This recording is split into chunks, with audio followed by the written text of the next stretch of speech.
I see trees of green, red roses too. I see them bloom for me and you, and I think to myself, what a wonderful world.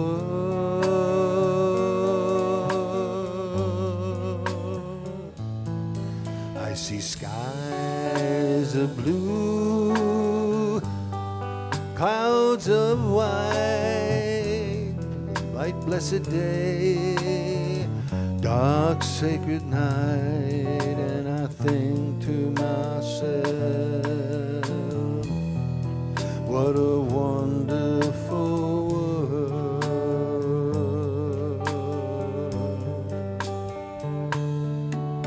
The colors of the rainbow, so pretty in the sky, are also on the faces of people going by.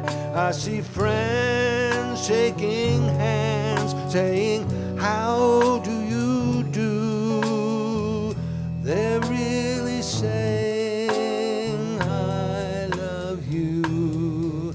I hear babies crying, I watch them grow.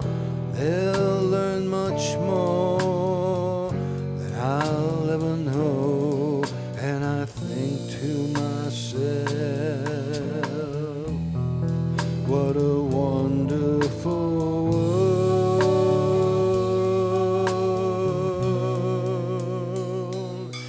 Yes, I think to myself,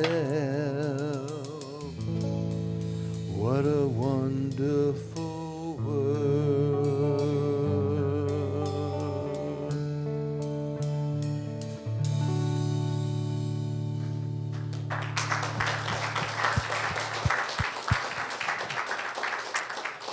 Thank you. Good morning. Good morning. Beautiful Sunday, shining morning. Welcome to Unity of Gaithersburg. My name is Donna Columbell, and I'm a prayer chaplain here, and it's my privilege to say welcome again. And for those of you online viewing us, we're happy to have you here. You know, we're so pleased that you made the choice to come and be with us and share your hearts with us this morning. We always want to begin in prayer. So if you can sit comfortably in your chair right now, just relax into this moment. And if you're comfortable, you can close your eyes gently. As we breathe in deeply together to this now moment, we gently release anything that's been on our minds, the hustle and bustle of getting here, whatever it might have taken. Just let it go. As we breathe deeply into this now moment, we open our hearts to love and let it flow in, around, and through us, knowing it's coming and going, and we feel uplifted. We set an intention today to stay open to the possibilities, to know that we are indeed divine. We walk forward this day, shining our light, letting it radiate out from us to everyone here and everyone even online, knowing that we are the divine spiritual beings. We say thank you for this and enjoy the love. And so it is. Amen. Well, I want to say this morning that we're going to talk about our core value, and our core value this week that we're focusing on is diversity. Let's all say it together if we can. We embrace and model diversity, inclusivity, and equity with a commitment to practicing anti-racism, promoting social justice, and acknowledging and affirming the humanity and dignity of all individuals. Thank you. And the next, I want to introduce someone that we are so privileged to have with us this morning. Our guest speaker is going to be Reverend B. Amon James. He joined Unity of Washington, D.C. back in 1991. Since then, he's had at various times been an active member of UWDC's Sanctuary Choir, lay leaders, prayer ministry, children's choir director, and taught classes and supported many other UWDC functions and activities. In 2002, Amon graduated and was ordained from the National Spiritual Science Center of Washington, D.C.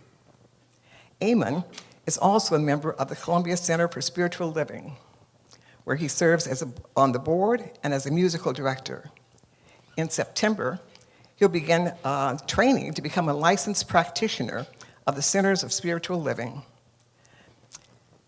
Eamon's greatest honor is being married to Joe and father to Jermel and Soraya, and we are so privileged to have him with us this morning as he speaks with us later on letting go and letting life. Okay.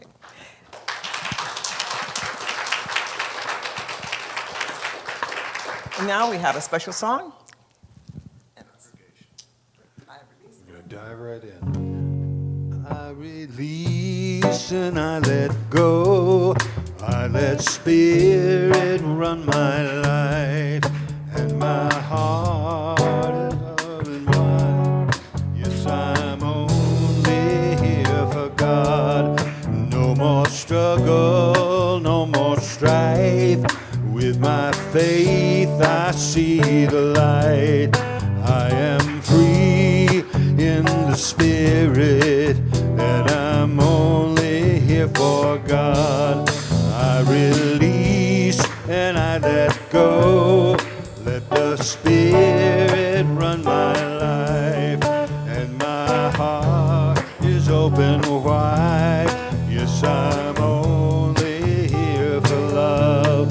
No more struggle, no more strife. With my faith I see the light. I am free in the spirit. Yes, I'm only here for the God.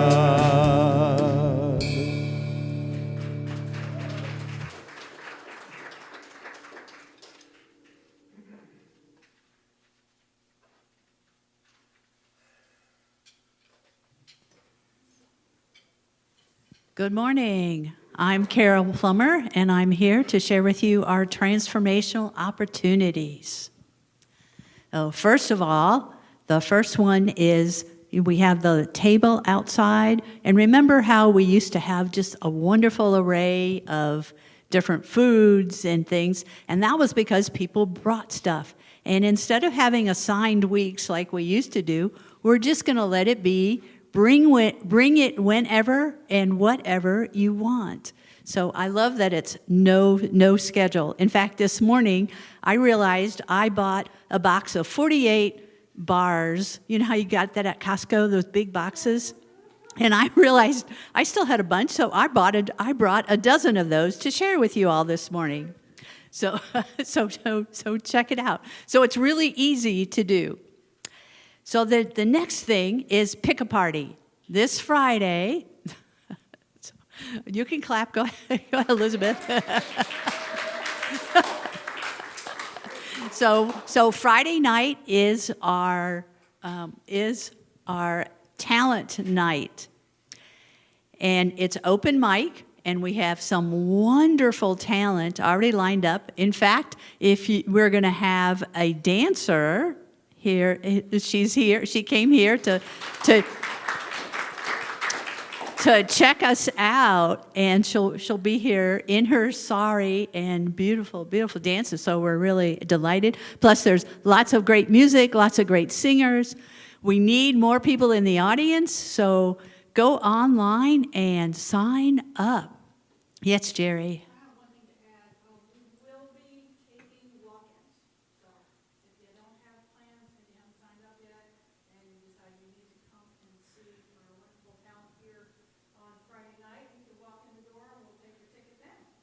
All right, so I don't know, online, did you hear that? We're going to take walk-ins. So even if you haven't signed up and you decide on Friday night that, I need some entertainment, come join us.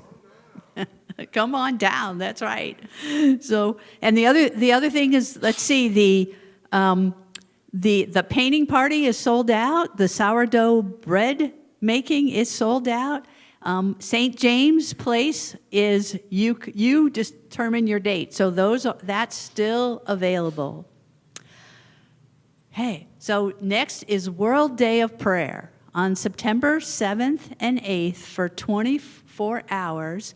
Unity has a World Day of Prayer where the whole idea is to hold space. The theme this year is to hold the high watch, which is going to the upper room, is going to a high level of consciousness and holding that space. And we invite you to be part of it. There's going to be a service at 7:15 to kind of kick it off. And the service, I'm leading it, so it's going to be great. What can I say? All of the prayer chaplains are participating in it, and each one of the prayer chaplains is bringing a prayer from a different faith tradition. So we're honoring kind of the world in this World Day of Prayer. So it should be really good. And we invite you to be part of it. The other thing is you need to sign up to hold space for an hour, because during the 24 hours we invite everybody to hold space for an hour, and so we invite you to sign up in the back to commit to pray for an hour. And the other thing is, if you have anybody you want us to pray for, there's sheets in the back that you can list their names so that we can pray for them. And then after World Day of Prayer, we'll send them up to Silent Unity, and they will get prayed for another month. Okay. So the next thing is hiking. On Saturday mornings, you can check the schedule. Come out and hike. It's a great way to meet other people, get to know other people, as well as to get to know Reverend Edith. So everyone's welcome. It's on Saturdays at 9:30. You can sign up online, or actually through the newsletter you can sign up there's various people are hosting those walks, and you just sign up, send an email to them. Hey. All right, so next, the prayer chaplains. So today after service, if you'd like to pray, Donna is our in-person prayer chaplain. You can just find her after the service. And if you're online, send an email to get a link, and I will be available to pray with you online.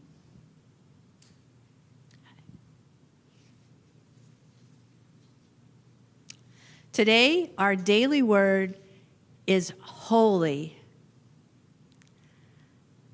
I discover holiness everywhere and in everyone. There are certain places I visit where the presence of God feels especially near, places that feel holy. These may include churches and other houses of worship, shrines, favorite places in nature. Any destination where I become vividly aware of the divine presence is holy ground. I remember these words from the Prayer for Protection by Unity poet James Dillett Freeman. Wherever I am, God is. The divine presence, I know, lives within me. It is the true essence of my life and of every life. Today, my understanding expands. I discover the divine presence all around me and find holiness everywhere. Every person is a holy being. Every place is holy ground. From Genesis 26:16, then Jacob woke from his sleep and said, "Surely the Lord is in this place, and I did not know it."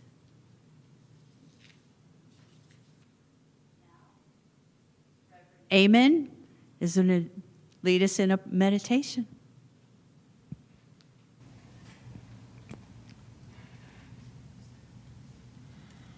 Who made the mountains? Who made the trees? Who made the river flow down to the sea? And who set the stars in the starry sky? Something much bigger than you and I. Something much bigger than you and I. You and I, we're part of something big. We are part of something much bigger than you and I. So wherever you are, at home, in your office, or right here in the sanctuary, I just want you to sit back in your seat for a moment. Close your eyes. Plant your feet firmly on the floor. Take in a deep, cleansing breath and let it go. And know within yourself that you are part of something big. You are part of the divine that we call God sometimes. You are the eachness of the divine allness. So, sitting back and just taking a deep breath, in your mind's eye, I want you to see a golden ball of light at the center of your chest. And you watch that ball expand out into the room, out beyond your body. If you're here in the sanctuary, or if you are in the presence of another person, you see that light expanding to connect with the light of those around you. You see it expanding beyond the room in which you sit, beyond the building in which you sit, into the ethers, into the cloud, into the sky, never stopping, never ending. And that is true of all of us because it's connecting all of us. That divine, golden ball of light that we find at the center of our being is present in and as and through each of us, connecting each of us to each other, connecting each of us to life.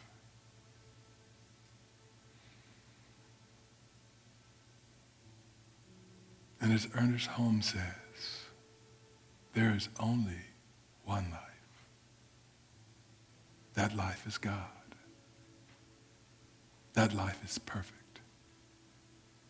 That life is my life, is your life, is our life now. And we can trust that life to bring us our best. We can trust that life because it intends for us only good.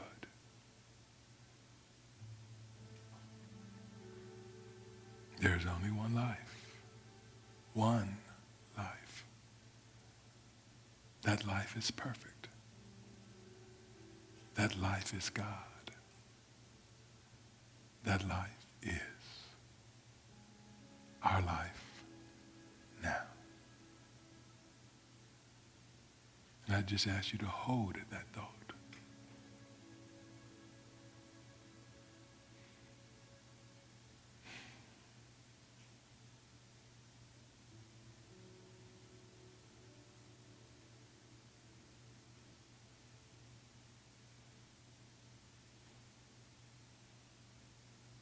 And I invite you to come back to this time and place. Come back into the room wherever you are. Namaste. And so it is.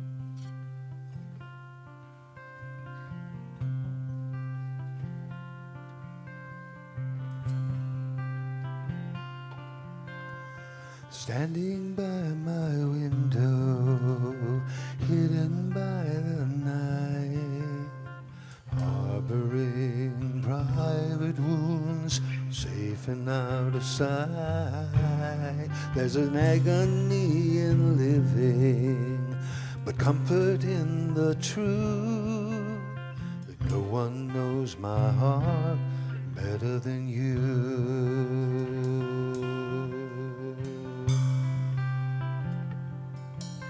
I can face a lot of people with this sanguine act of mine, guarded by the eloquence I sometimes hide behind. But it's a veil of false pretenses that you can see right through, 'cause no one knows my heart better than you. Now part of me is reaching, and part of me holds back. But when I come to you, I am a doorway you're free to walk into, 'cause no one knows my heart better than you.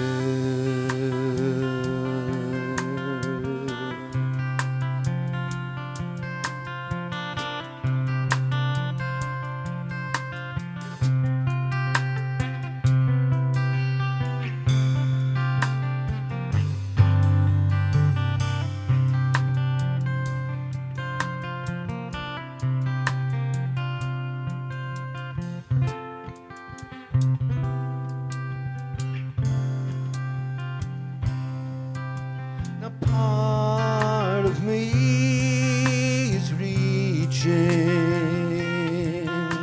and part of me holds back. But when it comes to you, I am a doorway you're free to walk into, 'cause no one knows my heart better than you.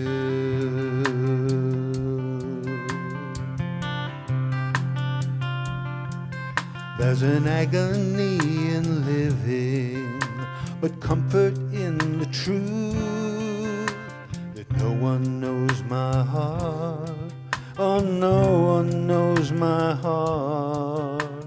No one knows my heart better than you.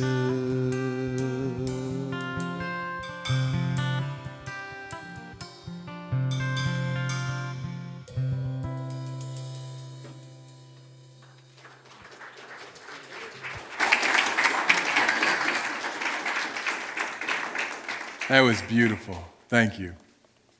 Good morning, Unity of Gaithersburg.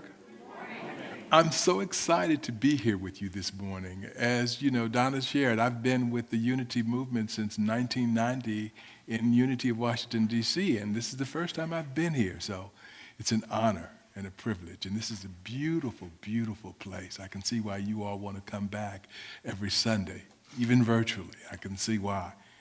I just wanted to, first of all, give a thanks to Reverend Edith. I know that she is a very careful shepherd of this loving community, and so I thank her for allowing me this opportunity to be and spend some time with you today. And I also wanted to give thanks to my husband, Joe, and my buddy, Lamont, for joining me here today. And thank you for giving me your time and attention.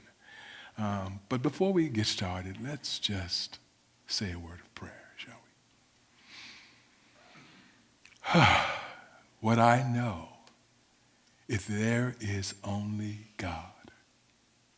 God omnipotent, God omnipresent, God omniscient, God. And in God we live, move, and have our being. In God we are one, and with God we are one. And this is the eternal truth, that it is true at all times. This is the eternal truth in which we can stand, in which we can live at all times, that we are one with God. And knowing our oneness with God, knowing our oneness with truth, knowing our oneness with love, I know that we are part of the one mind that is God. And as we share in this one mind, we share with one another and we listen with one another. And today we open our hearts, we open our mouths to be available to allow that oneness, that spirit, that mind of God to speak through this vessel, so that other expressions can hear and learn and grow, and I can continue to learn and grow and expand myself. And we grow so that we can be of a higher consciousness, but we grow also so that we can be brighter and clearer vessels of love and light when we leave this place, when we leave wherever we're sitting, so that we can go out into the world and shine and share our love, our light, so that we can reflect back to others the truth of their divinity, of their holiness, of their oneness. And for this opportunity to be of service, to be in service, to be together, we are grateful. And I surrender this word to the law, to the Holy Spirit of the divine, knowing it has already been heard, knowing that it is perfect, whole, and complete, knowing that Spirit has said yes, and we say yes too by affirming Ashe. Amen. And so it is. Recently, I've read 3 very inspiring books. And one is the Life Visioning by Reverend Dr. Bernard Beckwith, Reverend Dr. Michael Bernard Beckwith. And the second is The Surrender Experiment by Michael Singer. And the third is Make the Impossible Possible by Bill Strickland. And I don't know if any of you have had a chance to read these books, but if you haven't, I highly recommend that you do so. Because what I found intriguing in the 3 messages is that they come to a similar place where they teach us that if we are willing to let go of our preconceived notions and plans about how our life is supposed to unfold, if we let go of our notions about what life is supposed to look like and who's supposed to be present in our life, if we are simply willing to let life guide us, then we'll end up happier and more successful than we might have ever imagined. And it's from this combined message that I found trailing through their books that I came up with the title for today's talk: Let Go and Let Life. I'm sure most of us are familiar with the phrase, let go and let God, which, as I understand it, probably started off in mainstream Christianity, but then has been adopted by all manner of spiritual expressions. And I love that phrase. I rely on that phrase. It feels good to me because it reminds me that there is a divine power and presence that is forever with us, forever within us, and that we can cease our continuous struggle and just surrender to that power and presence, allowing it to guide us, allowing it to sustain us. And that's the essence of the message that Dr. Beckwith and Mr. Singer and Mr. Strickland share in their books. And while Mr. Singer's message arises through an Eastern spiritual philosophy, and Mr. Strickland's message is less explicitly spiritual, and we of course know that Dr. Beckwith's message is from a New Thought perspective, they all come back to this word life. And you know what? I resonate with that. See, because I come from a very traditional Baptist background where my father and my grandfather were both chairmen of the deacon boards at their respective churches, and my uncle and a cousin, they were pastors of the churches. And sometimes, even after I've spent 30 years here in the New Thought tradition, sometimes I revert back to thinking of God in that old way of being the judgmental, tough, mean God. And so what I know that is when I'm in this state of consciousness, that state of consciousness, I really am not interested in letting go and letting God. I'm not really interested in surrendering to that idea of a God. But as we all know, God, life, the universe, spirit, love, etc., they're all synonyms for this all-pervading energy and power, which, as Luke told us in Acts 17:28, this energy in which we all live, move, and have our being. So when notions of a controlling, judgmental God arise within me, I find it easier to refer to one of the synonyms. It's easier for me to let go and let life, or let go and let love. And that is one of the first things that I want to offer you today. You are free to use whatever name or term for God that you want. When Jesus started calling God Father, that was sort of a radical notion at that time and place.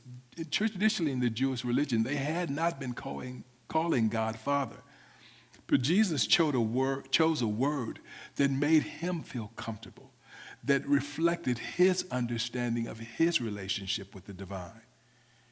And you and I are free to do the same. When you refer or relate to the divine, choose a word or a term that makes you comfortable, a word that allows you to intimately relate with the divine. Choose a word that allows you to enter into a consciousness of trust, of peace. Because it's hard to surrender. It's hard to let go if you're not comfortable, if you're not trusting. So this is your relationship with the divine. And nobody else ever has to know the term that you use if you don't want them to. But the only thing that matters is that your word, your term, helps you move into a state of consciousness that removes any notions of separation between you and God. You want to choose a word that affirms that you and God are one. You can choose to let go and let God. Let go and let life. Let go and let love. Let go and let the universe. Let go and let spirit. Let go and let snookums. It really doesn't matter. Whichever and however many words work for you, the choice is yours. It's between you and the divine. Let go. Now, Michael Singer's The Surrender Experiment tells the story of a young graduate student in economics with little to no spiritual inclination, who one day realizes that the incessantly chattering voice in his head is not actually him. He becomes aware of the presence that allows him to sit back and observe that chattering voice. And this makes him realize that there's more to himself than he has previously contemplated. So Mickey, which is his nickname, So Mickey sets out on a journey to understand this separate self, which journey leads him into exploring Eastern spiritual traditions. And while on this journey, life keeps presenting him with opportunities and experiences that he never would have envisioned or asked for. So he decided to engage in an experiment of saying yes to whatever life presented him. And by continually saying yes to life, even when the experience was uncomfortable, Mickey found himself simultaneously the leader of a very active spiritual community and the CEO of a multi-million-dollar computer company, neither of which have ever been on his career path or his vision for himself. And Mickey's experiment shows him that life's dreams for him are far grander than his own. That all he has to do is to trust life. All he has to do is say yes to life. All he has to do is let go and let life. And I want you to think about that. Life has grander dreams for you than you might ever imagine. Life has grander dreams for you that take you places and introduce you to people that you have no concept of. All you have to do is let go. Now, Bill Strickland, he grew up in Pittsburgh, Pennsylvania, in an inner city neighborhood called Manchester. Bill saw no future for himself, and he didn't even envision himself graduating from high school. But one day, he's walking down the hall in school, and he sees an open classroom, and he hears this wonderful jazz music coming out of the classroom. And he looks in, and he sees the teacher hunched over something, and he decides to walk in and figure out what's going on. And the teacher's there, sitting there listening to jazz over a pottery wheel. And it clicks something within Bill. And he asks the teacher to teach him how to do pottery and to learn more about the jazz. And just by asking those questions, just by saying yes to that moment in time of walking down the hallway and seeing something that struck his imagination, he learns that he ends up on a journey where he ends up creating a world-class, highly successful job training center and community arts program in Manchester, his inner city community. By connecting with that teacher, he ended up getting reinvigorated in the idea of learning. And he ended up getting a full scholarship, and then he got a full scholarship to school, and he learned to succeed in school, and then he learned to do more with his pottery, and then he got interested in opening up this community arts center, this community job center to teach jobs to those in his community. And he just went on and on, where he ultimately was granted the MacArthur Fellowship Genius Grant. He wins a Grammy Award as a jazz producer, and he even becomes a commercial airline pilot. A commercial airline pilot. Just by saying yes. Bill learned that by saying yes to life, to his passions, then he traps into dreams and opportunities that nobody would have predicted for him, least of all himself. Let go and let life. Now, the concept of surrendering to life is not a new one. In the Gospel of Luke, Chapter 12, the master teacher Jesus explains it to us this way. Consider how the wildflowers grow. They do not labor or spin. Yet I tell you, not even Solomon in all his splendor was dressed like one of these. And if that's how God clothes the grass of the field, which is here today and tomorrow is thrown into the fire, how much more will he clothe you? And do not set your heart on what you will eat or drink. Do not worry about it. For the pagans run after all such things, and your Father knows that you need them. But seek his kingdom, and these things will be given to you as well.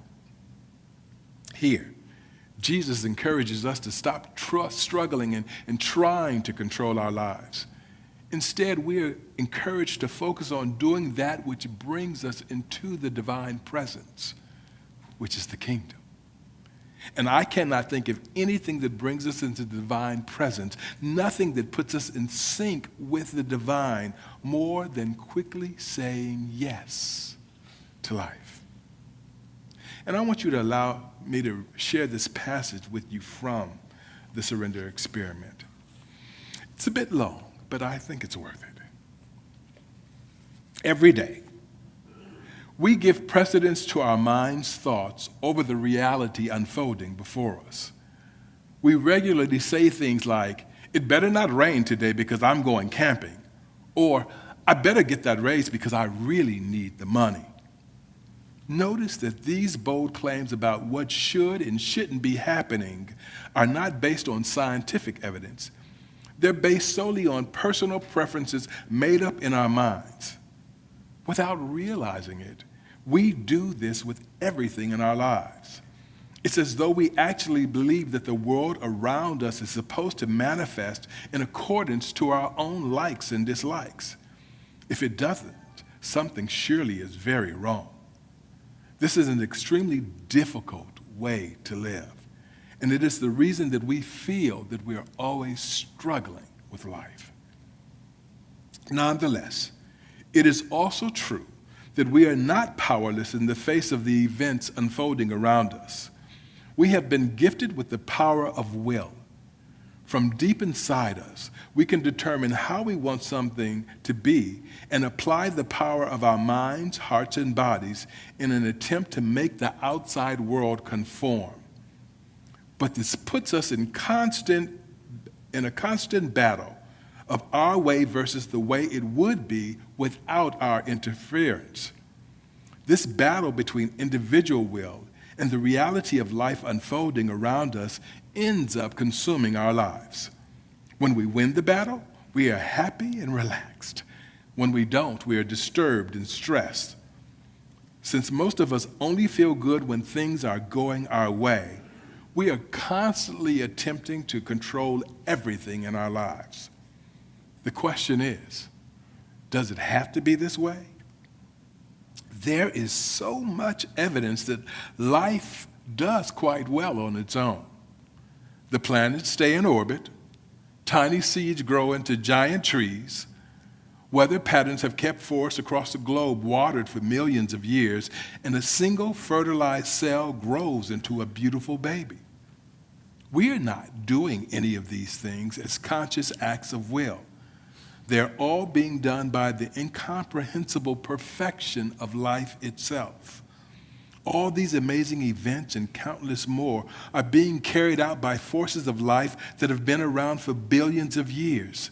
The very same forces of life that we are consciously pitting our will against on a daily basis. If the natural unfolding of the process of life can create and take care of the entire universe, is it really reasonable for us to assume that nothing good will happen unless we force it to? What we have here is the basis for an amazing experiment. At the heart of the experiment is a simple question. Am I better off making up an alternate reality in my mind and then fighting with reality to make it be my way? Or am I better off letting go of what I want and serving the same forces of reality that managed to create the entire perfection of the universe around me? Now, I know to some this way of thinking may seem counterintuitive to what we learn here in Unity, because we are taught that by thinking we can change our lives. That by thinking we can create our reality and we can bring forth our dreams. But Mickey, Mr. Singer, he goes on to say that, let it be clear right from the start, however, that this type of surrender does not mean living without an assertion of will. My story of these 40 years is simply the story of what happened when the assertion of will was guided by life, what life was. Let me say that again. My story of these 40 years is simply the story of what happened when the assertion of will was guided by what life was doing instead of what I wanted it to do. My personal experience is that aligning one's will with the natural forces unfolding around us leads to some surprisingly powerful results. So yes, each of us is able, through our thoughts, our will, to create a good life. But do we really want to settle for a good life when we can have our best life? Our best life comes to us and comes through us when we let go and let life. Now please, remember, when I'm saying that when we let life, we're not surrendering to something that is separate or other than ourselves. As I said earlier, life is a synonym for God, spirit, love, etc. And we're taught here at Unity that we are one with God, so we are one with life. We are, as I said earlier, the eachness of the divine allness. We are each an individualization of the divine. But individual does not mean separate. We are not and never can be separate from God. This finger is an individual finger, but it is part of this wholeness, this hand, which is part of the body. We can break things down into individuality, but that does not mean that they are separate and not part of the whole. So we are not and never can be separate from life. So when we let life, we are not surrendering to just something outside ourselves. In fact, we are surrendering to our higher self, to our true self. We are surrendering to that part of ourselves that lives beyond the ego. In his book, Life Visioning, Dr. Beckwith introduces us to what he calls the 4 stages of evolutionary growth. Stage 1 is the to-me stage, where we maintain a victim consciousness. We believe that life is controlled by external sources rather than by self-choice or self-responsibility, and we believe that life is happening to us. Now, stage 2 is the to-it stage, where we enter into a manifester consciousness. See, manifestors make effective use of the law of manifestation and thus feel a sense of control over their life. Manifestors feel that they are happening to life rather than life happening to them. And then there's stage 3, which is the channel consciousness. Channelers are aware of being a vehicle of the Spirit and live from this place of ultimate surrender. In this consciousness, life happens through us. And then there's stage 4, the being consciousness. These self-realized beings sense their absolute oneness with Source and have no sense of an ego self. In this consciousness, life happens as us. It is in the stages 3 and 4, the channel consciousness and the being consciousness, when life happens through us and as us, that we truly are letting go and letting life. In Dr. Beckwith's book, he also sets out 7 steps of a visioning process that each of us can practice if we really want to learn how to let go and let life. And that would be a whole nother discussion to go through these 7 steps. But again, I invite you to read the book and explore them for yourself. But I'm going to share with you still this one message from Dr. Beckwith.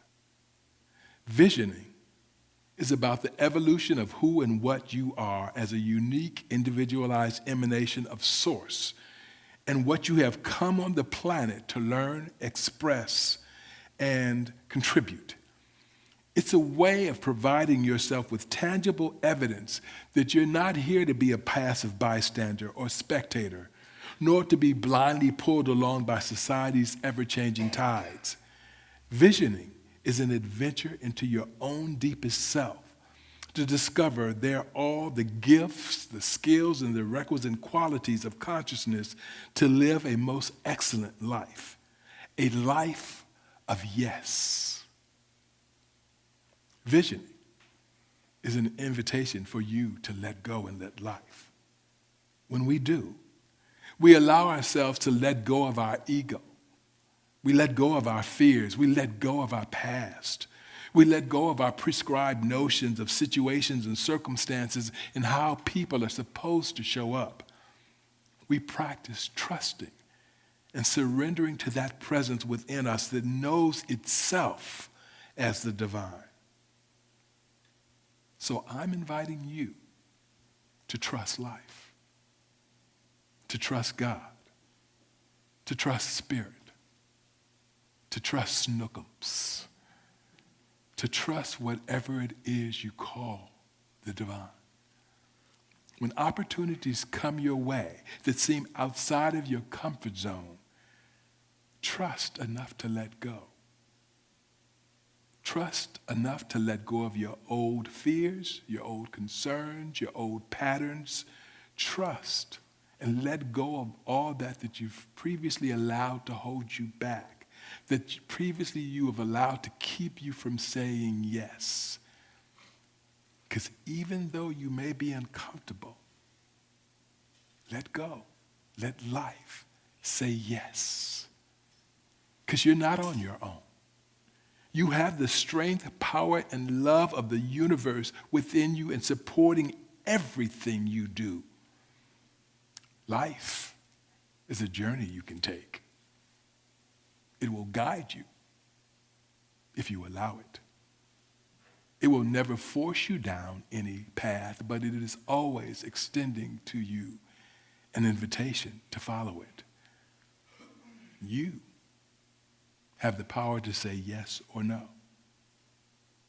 The choice is yours.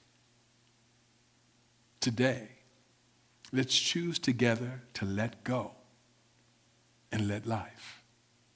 As John had played for us at the very beginning, I release and I let go. I let the Spirit run my life. And my heart is open wide. Yes, I'm only here for God. No more struggle, no more strife. With my faith, I see the light. I am free in the Spirit. Yes, I'm only here for God. Come on. I release and I let go. I let the Spirit run my life. And my heart is open wide. Yes, I'm only here for God. Come on, stand up. No more struggle, no more strife. With my faith, I see the light. I am free in the Spirit. Yes, I'm only here for God. I release and I let go. I let the Spirit run my life. And my heart is open wide. Yes, I'm only here for God. No more struggle, no more strife. With my faith, I see the light. I am free in the Spirit. Yes, I'm only here. I'm free. I am free in the Spirit. Yes, I'm on. One more time. I'm free. I am free in the Spirit. Yes, I'm only here for God. Be free. Today, be free. Thank you.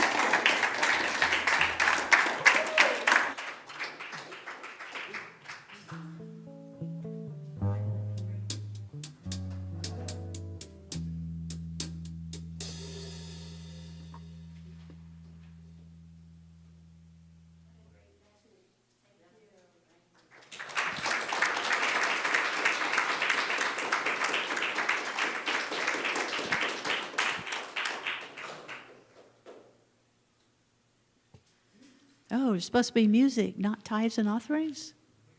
Special music. Special music. Oh, okay.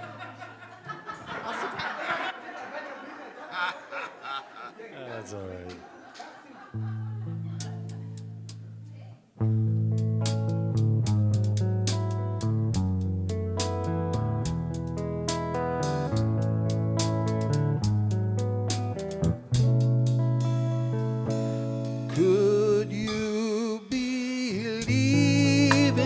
dream when I tell you that it's true? And would you believe, precious friend of mine? And could you believe when it seems you are glad with what you do? Give you courage to carry, courage to carry, courage to carry your spirit up on high. Oh, courage to carry your spirit up on high. Saw people in trouble, heard the angels cry, don't tamper with my children, made the devil fly. Spent the night with David, he taught me what to say. I went looking for a smooth stone when I heard him pray. Could you believe in a dream if I tell you that it's true? And would you believe, precious friend of mine? And would you believe when it seems you are glad with what you do? Give you courage to carry, courage to carry, courage to carry your freedom up on high. Oh, courage to carry your spirit up on high. Oh, I can sing you all kinds of reasons, reasons to lay your burden softly down. What kings and prophets did for freedom, precious dreams imprisoned underground.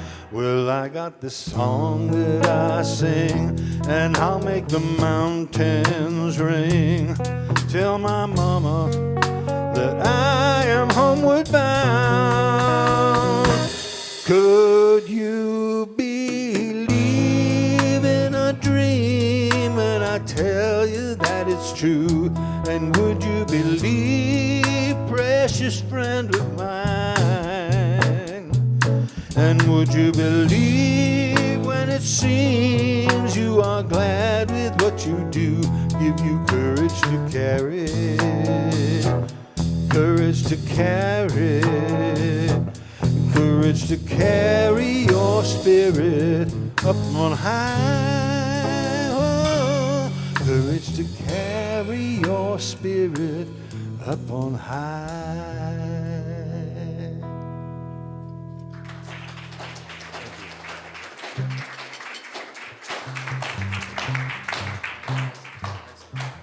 All right, so I think you all know the drill around tithes and offerings. You can put your offering in the back. You can go online and donate. So let's go right to the blessing. So with me, divine love, I am, blesses and multiplies all that I have, all that I give, and all that I receive. And I am so grateful. So now, the kids, right? I am walking in the light. I am walking in the light. I am walking in the light. We are walking in the light. Thank you so much. You're going to start us out? I'm the light of the chicken. And the light of the world. Yes, you are. What about you? I'm going to tell my grandpa. You let's say the light of the chicken like me yesterday. Okay. How about you tell Grandpa? Amon, I love you. Yeah. Church, let's bless these awesome children and say, you are the light of the world. You live as the light. And now you guys join us all together. We say, we are the light of the world. We live as the light. Let's join our families and sing together.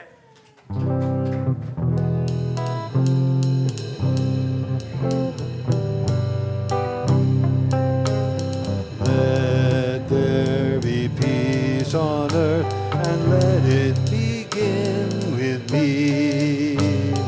Let there be peace on earth, a peace that was meant to be. With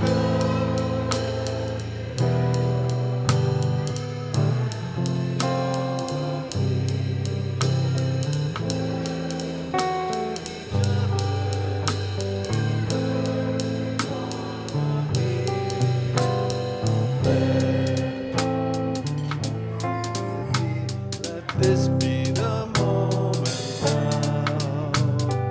With every step I take, let this be my joyous vow.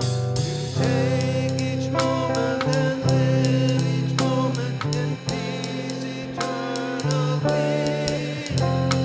Let there be peace on earth, and let it begin with me.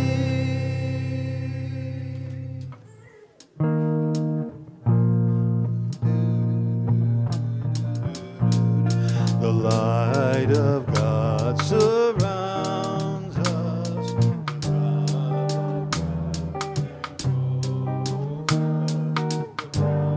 of God protects us. The presence of God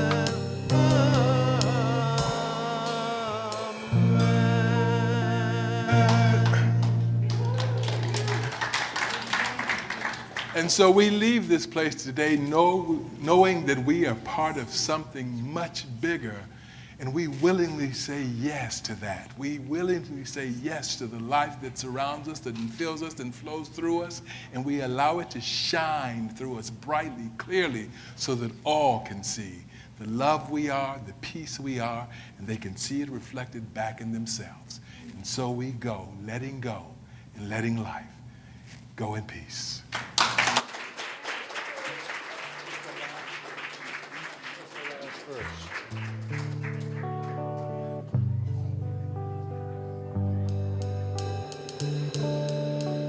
I hear babies crying, I watch them grow. They'll never learn more than I'll ever know. And I think to myself, what a wonderful world.